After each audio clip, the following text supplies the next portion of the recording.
মহারাজ, আপনি দেখুন, শিয়ালের বাচ্চাটা ওখানে কাঁদছে। আমার ওকে দেখে অনেক মায়া লাগতেছে। হ্যাঁ হাতি, তুমি একদমই ঠিক কথা বলেছ। ওকে দেখে আমারও মায়া লাগে। চলো, আজ ওর বাবার সাথে একটা হেস্তনেস্ত করে আসি। এই বলে বাঘ, হাতি এবং গাধা, তারা তিনজনে শিয়ালের সাথে দেখা করতে গেল। হ্যাঁ গো, বাঘ, হাতি, ওরা সবাই কোথায় যাচ্ছে গো? কেন, তুমি জানো না? ওরা তো সবাই শিয়ালের কাছেই যাচ্ছে। শিয়ালের ছেলেটা বিয়ে করবে বলে সারা দিন রাত কাঁদে। আর এদিকে দেখো, শিয়ালটাও নাছোড় বান্দা, ছেলেটাকে বিয়ে দিবে না বলেই ঠিক করেছে। আহারে, ছেলেটার জন্য আমারও অনেক কষ্ট লাগছে। ভালো ভালো এবারের বিয়েটা হয়ে গেলেই হয়। শিয়াল ভাইয়া, তোমার ছেলেটার কান্নাকাটি আর দেখতে পারতেছি না। তুমি বরং ওর একটা বিয়ে দিয়ে দাও। ও আমার ছেলে, আমি ওর ভালো মন্দ বুঝি।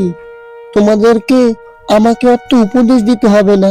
যাও ভাই, তোমাদের কাজে যাও। হ্যাঁ, হালুম। এই পাজি শিয়াল, শোন, কালকের মধ্যেই তুই তোর ছেলের বিয়ে দিবি, না হলে তোকে জঙ্গল ছাড়া করব। আচ্ছা, ঠিক আছে ঠিক আছে মহারাজ, আমি দেখছি কি করা যায়।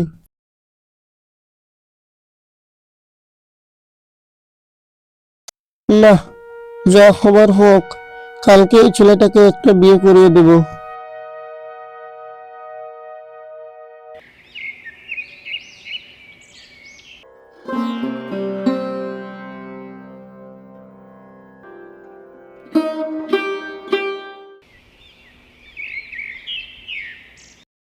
বাবা, তোমাকে অনেক ধন্যবাদ আমাকে এত সুন্দর একটা বউ এনে দেওয়ার জন্য।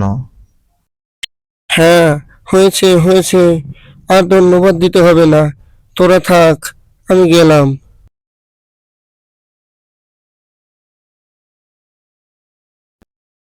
উফ, বাপ রে, কতটা পথ হেঁটে আসলাম। যাও তো, আমার জন্য এক গ্লাস পানি নিয়ে আসো।